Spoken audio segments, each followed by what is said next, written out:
Assalamualaikum warahmatullahi wabarakatuh. Kami dari kelompok terakhir dengan beranggotakan saya sendiri Putri Hanifah Maranisa dan rekan saya Ilham Abdul Aziz, kemudian ada Ahyar Setiawan.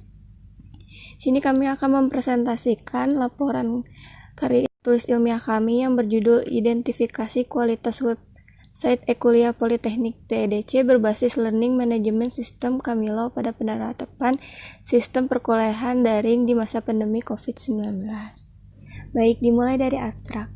Sejak pandemi COVID-19 menyebar ke seluruh Indonesia, pemerintah bersama Kementerian Pendidikan dan Kebudayaan memutuskan untuk melaksanakan kegiatan pembelajaran jarak jauh atau PJJ melalui jejaring sosial atau berbasis web. Hal ini bertujuan untuk mengurangi resikonya penyebaran virus corona. Yang menjadi karakteristik utama dari sistem daring yaitu keterpisahan fisik antara pengajar dan pembelajar. Banyak perdebatan soal PJJ. Begitu pula sistem e-kuliah yang digunakan oleh Politeknik TEDC Bandung untuk menunjang pembelajaran yang memiliki kelebihan dan kekurangannya. Kami selaku penulis juga berharap adanya identifikasi kualitas kuliah Politeknik TEDC Bandung bisa menambah fitur yang lebih canggih untuk kedepannya. Lanjut bab 1, bagian latar belakang masalah. Pembelajaran jarak jauh atau PJJ adalah salah satu solusi untuk mengurangi resiko penyebaran COVID-19 yang diberlakukan sejak April 2020. Pembelajaran sistem daring ini merupakan pelatihan yang diberikan kepada siswa atau mahasiswa agar tidak berkumpul di satu tempat secara rutin untuk menerima pelajaran secara langsung. Sistem pembelajaran daring ini memiliki 6 elemen kunci yang sekaligus merupakan karakteristik dari sistem tersebut. Yang pertama ada pemisah antara pengajar dan pembelajar. Kedua, pengaruh institusi atau organisasi pendidikan. Yang ketiga, penggunaan media yang berhubung langsung dengan pengajar dan pembelajar. Yang keempat, berlangsungnya komunikasi dua arah. Dan yang terakhir, memperhatikan pembelajar sebagai individu yang belajar dan pendidikan sebagai suatu industri. Dalam melakukan aktivitas pembelajaran jarak jauh atau PJJ berbasis online, maka pengajar dan pembelajar harus memiliki fasilitas internet untuk tetap menjaga konektivitas dengan pendidikan jarak jauh. Untuk pendidikan jarak jauh yang berbasis web harus memiliki unsur seperti community web-based distance learning sebagai tempat kegiatan pembelajaran di mana pembelajar dapat menambah kemampuan membaca materi atau mencari materi informasi dan lain-lain. Kemudian harus memiliki interaksi dalam grup agar para pembelajar dapat berinteraksi satu sama lain untuk mendiskusikan materi yang telah diberikan oleh pengajar. Lantaran sistem baru ini diterapkan di Indonesia tanpa persiapan yang matang dan secara mendadak, maka sistem ini memiliki kelebihan dan kekurangannya masing-masing. Begitu pula pada sistem e-kuliah yang digunakan pada Politeknik TEDC Bandung, memiliki kekurangan dan kelebihannya tersendiri. Adapun kelebihannya seperti yang pertama, website mudah diakses dimanapun dan kapanpun kita akan membuka akses tersebut. Kedua, lebih mudah dalam pengumpulan tugas. Jika mahasiswa ingin mengumpulkan tugas, hanya tinggal mengumpulkan tugas di website yang telah disediakan oleh dosen. Ketiga, adanya pembelajaran daring ini membantu Indonesia selangkah lebih maju dalam pendidikan. Karena sistem yang digunakan saat ini adalah mengandalkan teknologi yang ada yang sangat canggih, yang luar biasa, walaupun memiliki ketertinggalan dengan negara lain yang sangat jauh. Berikut kekurangannya. Dikarenakan pelajaran jarak jauh berbasis online atau website harus memiliki konektivitas, maka yang pertama kekurangannya yaitu memakan kuota internet yang cukup banyak. Kedua adalah kegagalan saat mengupload atau saat menggunakan website yang cukup tinggi. Dikarenakan kelebihan muatan server yang mengakses dalam website tersebut dalam satu waktu yang sama bisa membuat website tersebut itu menjadi bug atau error. Dan mahasiswa sering mengeluh bahwa website yang sedang mereka gunakan pada saat itu sering keluar tiba-tiba atau bisa disebut juga dengan nge-lag. Bagian batasan masalah. Masalah yang akan dibahas di laporan ini terkait kualitas website e-kuliah dan mengkaji penerapan website e-kuliah bagi mahasiswa Politeknik TEDC. Kemudian rumusan masalah yang akan dibahas di sini, identifikasi fitur yang disediakan di website e-kuliah apa aja dan bagaimana website e-kuliah dibuat. Kemudian bagaimana penerapan website e-kuliah pada sistem perkuliahan di masa pandemi COVID-19. Tujuan penulisan laporan ini untuk mengidentifikasi kualitas website e-kuliah, kemudian menambah wawasan tentang website tersebut, dan menciptakan wawasan bagi mahasiswa Politeknik TEDC tentang website e-kuliah yang digunakan. Manfaat dari penulisan karya tulis ilmiah ini yaitu kami berharap dapat memberikan wawasan dan pengetahuan terkait kualitas website e-kuliah Politeknik TEDC Bandung. Kemudian bagi para mahasiswa, kami berharap juga dapat dijadikan sebagai pengetahuan terkait penilaian dan penggunaan website e-kuliah. Untuk pihak yang bersangkutan dan bertanggung jawab atas website e-kuliah, semoga ini menjadikan sebagai masukan yang bermanfaat. Metode penulisan ini kami ambil dari observasi dan juga survei. Kemudian dilanjut bab selanjutnya oleh rekan saya. Bismillahirrahmanirrahim. Assalamualaikum warahmatullahi wabarakatuh. Alhamdulillah, di sini saya akan melanjutkan presentasi yang teman saya lanjutkan. Untuk mempersingkat waktu dan lebih jelasnya, di sini saya akan menjelaskan pengertian learning management system, pengertian CSISCO. Kali ini saya akan menjelaskan tentang bab 2, yaitu kajian teori. Yang pertama, pengertian e-learning. Menurut Wahono, di tahun 2003, e-learning diartikan sebagai sebuah sistem dengan menggunakan internet berbasis web yang dapat diakses dimanapun. Beberapa istilah yang digunakan untuk mendefinisikan learning yaitu tidak memiliki batasan. Jadi untuk learning itu tidak memiliki batasan apapun dengan menggunakan e-learning. Dalam menggunakan e-learning adalah waktu dengan e-learning proses dilakukan kepanduan dimanapun proses pembelajaran berlangsung. Dan untuk selanjutnya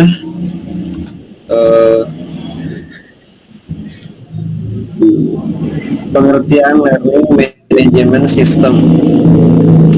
Menurut Prawira Dilaga di tahun 2012, learning management system merupakan jenis pembelajaran berbasis TIK yang mencakup berbagai produk pembelajaran, memiliki fasilitas yang dapat digunakan dalam proses belajar, yang berperangkat untuk komunikasi, menyajikan isi, dan mengelola kegiatan.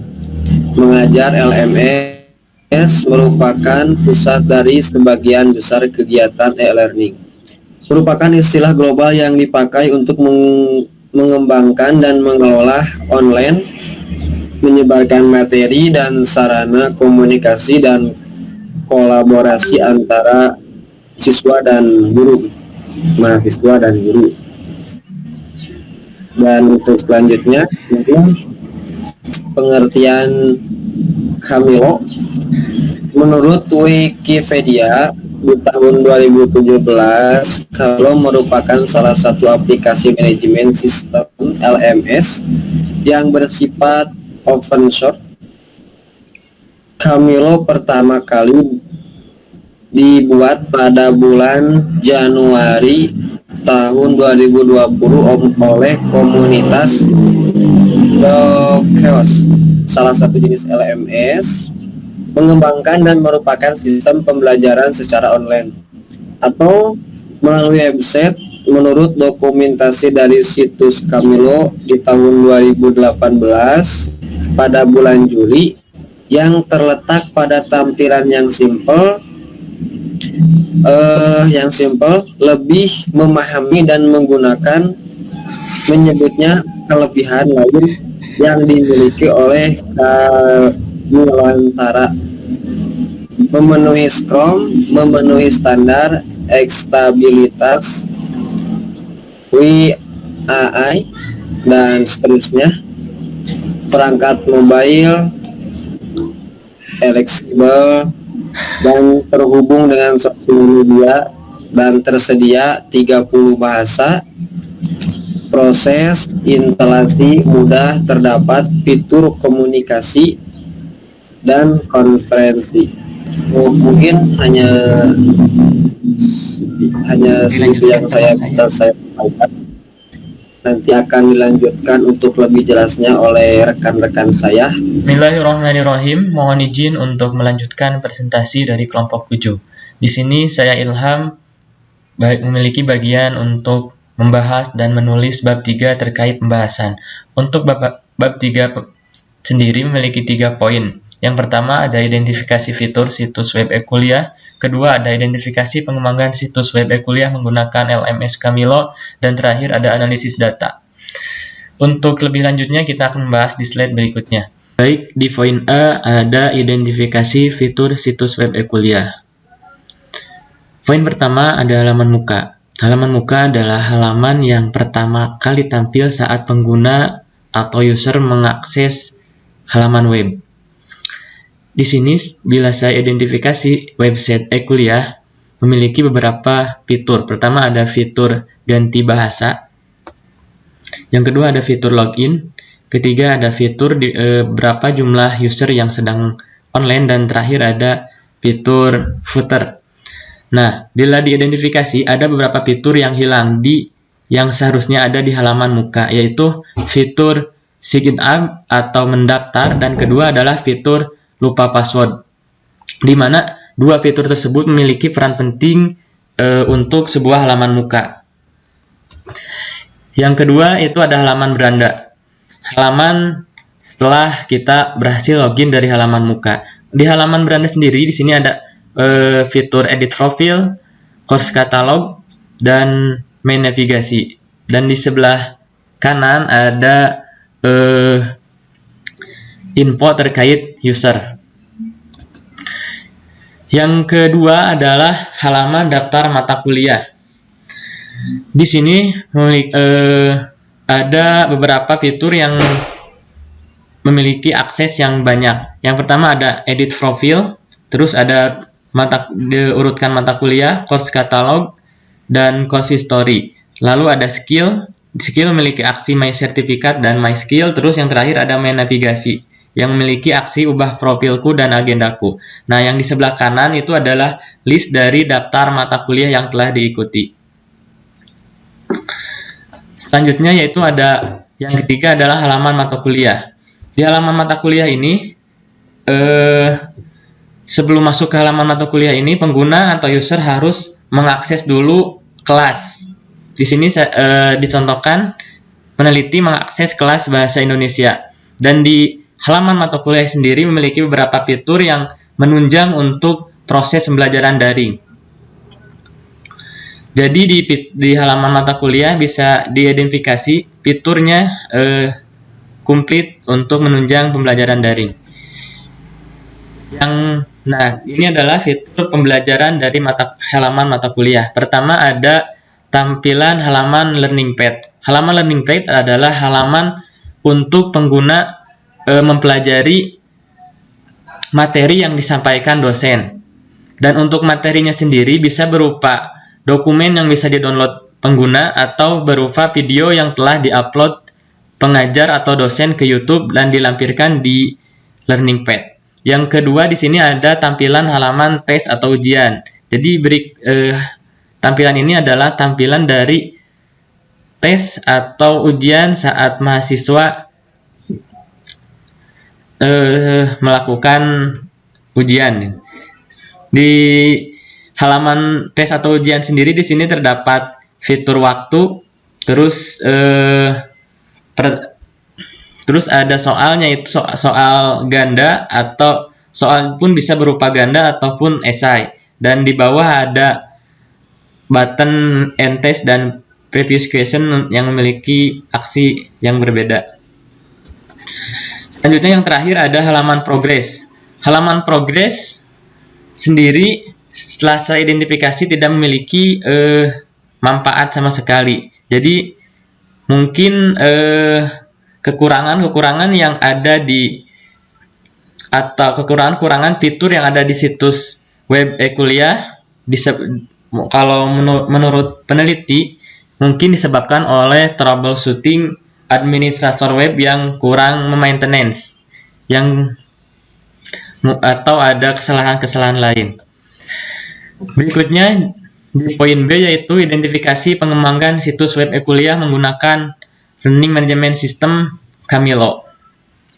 Pada tahap pengembangan dan pembangunan website e-kuliah menggunakan LMS Camilo untuk membantu pembuatan situs web agar lebih cepat dan mudah. Dan untuk kelebihan Camilo sendiri, yang pertama, Camilo dapat hubung dengan secara internasional di pendidikan luar negeri. Dan yang kedua, dukungan visual yang sederhana membuat user atau pengguna lebih mudah memahami. Ketiga, fitur Camilo dapat diintegrasikan dengan aplikasi e-learning lainnya seperti Hot Potatoes dan Moodle. Dan satu lagi, LMS Camilo atau Learning Management System Camilo itu berbasis open source atau gratis. Jadi, administrator LMS Camilo bisa mengembangkan website menurut sesuai dengan keinginan administrator itu sendiri. Yang terakhir yaitu ada analisis data terkait fitur website e-kuliah dan penerapan website e-kuliah di masa pandemi COVID-19 bagi mahasiswa Politeknik TDC. Di poin 1 yaitu pelaksanaan penelitian. Penelitian ini dilaksanakan kepada mahasiswa Politeknik TDC Bandung saat proses pembelajaran atau perkuliahan banyak menggunakan sistem pembelajaran sistem pembelajaran daring. Penelitian ini berlangsung pada 21 Desember 2020 sampai dengan 4 Januari 2021. Dan penelitian dilakukan dengan cara membuat kuesioner menggunakan Google Form. Untuk lebih jelasnya bisa teman-teman lihat di tabel 3.4. Berikut adalah pertanyaan terkait fitur website e-kuliah. Pertama di sini ada bagaimana kualitas format atau desain navigasi, bagaimana kelengkapan fitur yang disediakan situs web e-kuliah, bagaimana kelayakan situs web e-kuliah. Dengan opsi jawaban 5 sampai dengan 1, 5 itu sama dengan sangat baik, 4 sama dengan baik, 3 sama dengan cukup baik, dan 2 sama dengan kurang baik, dan 1 sama dengan tidak baik. Dan untuk opsinya sama. Yang kedua di sini ada pertanyaan terkait penerapan website e-kuliah di masa pandemi COVID-19 bagi mahasiswa Politeknik TDC. Yang pertama yaitu bagaimana peran situs web e-kuliah pada sistem perkuliahan daring, bagaimana kualitas penyampaian materi perkuliahan daring pada situs web e-kuliah, dan bagaimana kinerja server saat ujian daring. Jadi berikut adalah pertanyaan yang saya ajukan kepada sampel. Yang kedua itu populasi dan sampel. Dari jumlah populasi mahasiswa Politeknik TDC, hanya 28 orang yang mengisi kuesioner yang mengisi kuesioner peneliti. Yang kedua, jadi dapat disimpulkan bahwa analisis data dari penelitian ini kurang efektif dikarenakan jumlah sampel tidak sebanding dengan jumlah populasi. Baik, yang ketiga, di poin 3 itu ada analisis data terkait fitur website e-kuliah. Setelah data direkap, maka dari 28 responden kemudian menghitung rata-rata skor tertinggi semua item dengan 5 dikali 28 responden sama dengan 140. Dan untuk jumlah skor terendahnya itu 1 kali 28. Maka dari patokan tersebut, hasil perhitungan skor dari setiap item dapat dilihat pada tabel 3.5. Di tabel 3.5 yaitu perhitungan jawaban responden atas kualitas format atau desain navigasi situs web e-kuliah. Yang pertama di sini ada nilai, yang pertama ada kolom nilai, yang kedua ada kolom F, frekuensi atau hasil hitung dari data survei, yang ketiga ada skor, dan yang terakhir ada persentase. Untuk nilai sangat baik ada 2 responden dengan skor 10, dan jumlah dari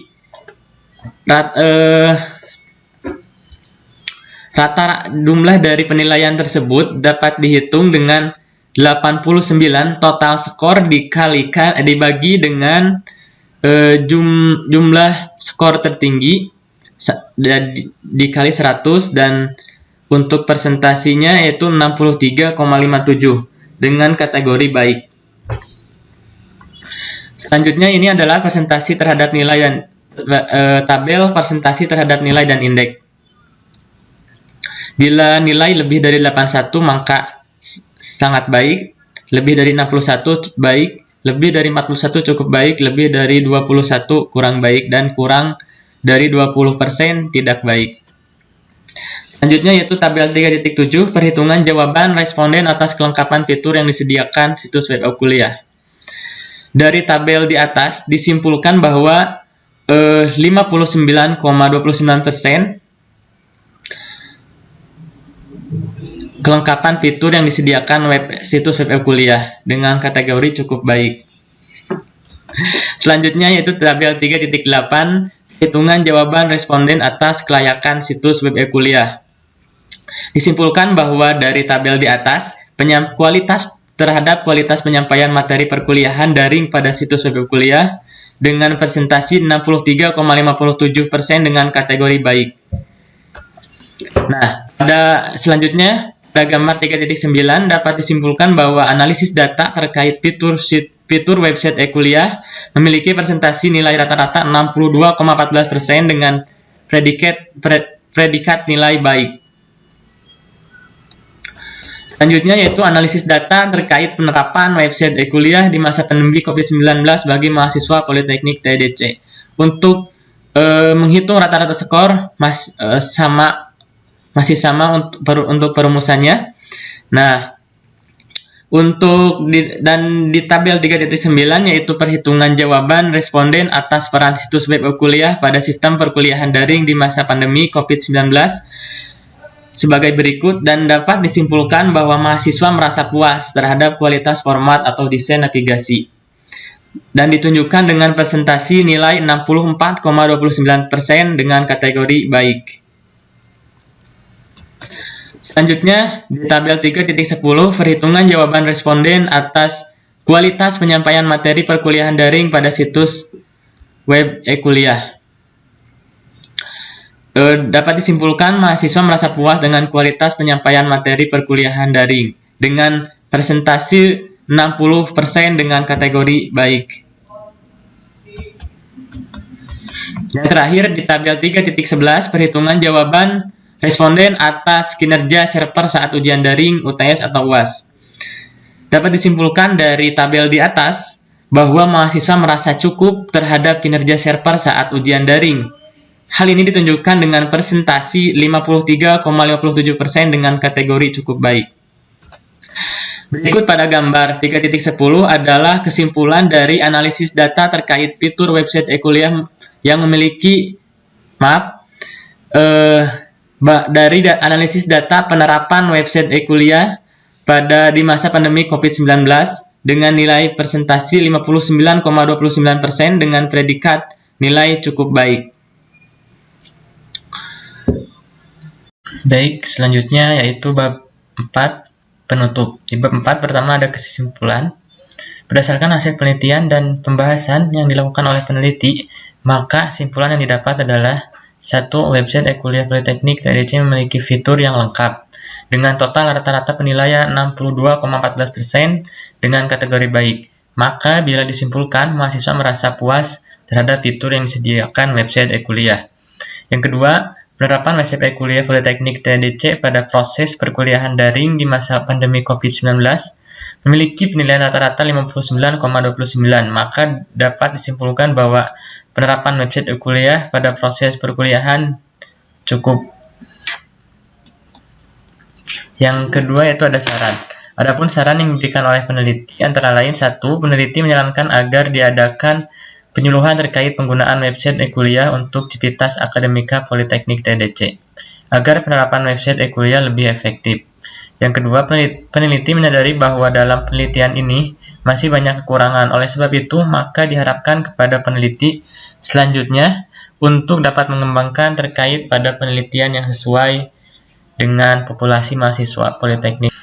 Sekian dari presentasi kami. Saya Ilham, perwakilan dari kelompok 7, mengucapkan terima kasih kepada teman-teman yang sudah mengikuti pembahasan presentasi kami. Sekian dari kami. Wassalamualaikum warahmatullahi wabarakatuh.